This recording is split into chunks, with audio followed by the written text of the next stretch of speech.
Hi guys, இன்றைக்கி பால் கொழுக்கட்டை எப்படி சிம்பிளாக செய்கிறதுன்னு தான் பார்க்க போகிறோம். ஸோ அதுக்கு ஃபஸ்ட்டு ஒரு கிண்ணத்தில் ஒரு 2 கப் போல் ரைஸ் ஃப்ளார் எடுத்துக்கோங்க. அப்புறம் கொதிக்க வச்ச தண்ணி இருக்கும், அதை கொஞ்சம் கொஞ்சமாக சேர்த்து இந்த மாதிரி ஸ்பூனில் வந்து கலரி விட்டுக்கோங்க. ஏன்னா ரொம்பவே சூடாக இருக்கும், அதனால் ஸ்பூன் யூஸ் பண்ணிக்கோங்க. சூடாகின பிறகு இந்த மாதிரி சாஃப்டாக பெஞ்சு வச்சுக்கோங்க.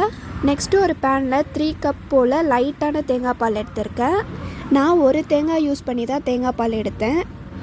தென் ஒரு 3 டீஸ்பூன் போல் காய்ச்சின பால் இருக்கோ அது கொஞ்சம் சேர்த்துக்கிறேன்.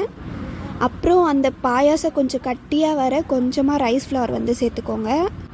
ஸோ இப்போ நம்ம மாவை வந்து குட்டி குட்டியாக வந்து உருட்ட ஆரம்பிச்சிடலாம். கொஞ்சம் குட்டி குட்டியாக சேர்த்துக்கோங்க, இல்லைனா வேக வந்து கொஞ்சம் கஷ்டமாயிடும். 10 நிமிஷம் போல் நல்லா கொதித்த பிறகு நம்ம அந்த உருண்டையை வந்து ஆட் பண்ணிக்கலாம். 10 நிமிஷம் அது நல்லா வெந்த பிறகு 1/2 கப் போல் நான் சுகர் சேர்த்துக்கிட்டேன். உங்களுக்கு எவ்வளோ வேணுமோ அந்தளவு சேர்த்துக்கோங்க.